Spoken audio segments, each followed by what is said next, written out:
Hello friends, today I am going to be talking to you about stem cell donation process. Now before we get into that, I just want to congratulate you for being the chosen one to be able to save somebody's life. And I want to tell you that every 5 minutes in India, someone is diagnosed with blood cancer or a blood disease wherein there is no other treatment option but a stem cell or a bone marrow transplantation. Now a question which comes in everybody's mind who are about to donate their stem cells is that how this process is going to be working. I just want to go through some of these points with you in the next couple of minutes. Once it's been demonstrated that someone like you is matching a patient completely, the next step which is undertaken is to figure out whether the donor is fit to donate.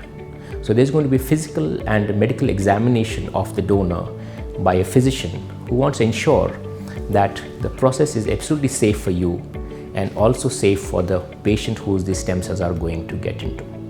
So there will be battery of blood tests and other investigations done, including ultrasound abdomen and maybe other investigations, to make sure that you are absolutely safe during this process. Once that is completed, then we do something called as final clearance. Then we ensure that you are completely fit, fine, and will not transmit any diseases, for example, to the patient, and hence a final clearance for donation is issued.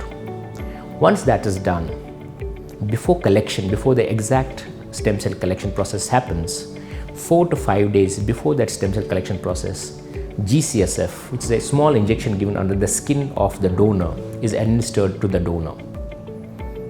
This injection is given to increase the number of stem cells in the blood of the donor, which are ultimately going to be collected in the process.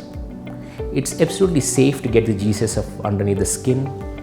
No major side effects, except for sometimes you feel a little bit of body pains, but otherwise it's very well tolerated.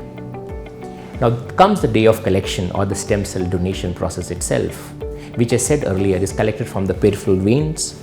It's exactly like platelet donation if you have donated platelets before. So the blood from the vein goes out, it spins into the machine, it collects the stem cells, and the rest of the blood is going back into the body. So literally you're not losing anything except for the extra stem cells which have been stimulated by this injection called GCSF. It's an outpatient procedure. It takes 3 to 4 hours, and you really don't need to miss an office day. Probably one day of your life is worth changing somebody's life forever and saving them from one of these deadly diseases which they are fighting. I just want to tell you before I conclude that you will not be left alone after your donation. There will be a regular follow-up done by the registry to check on how you're doing, how your health is for many months and years to come after you have done your donation. So in short, the process of peripheral stem cell collection and donation is absolutely safe. It's an outpatient procedure. It takes 3 to 4 hours, and there are no major or even minor side effects in the short term or the long term. So we encourage all of you to come forward, donate these stem cells to these needy patients and change somebody's life forever. Thank you.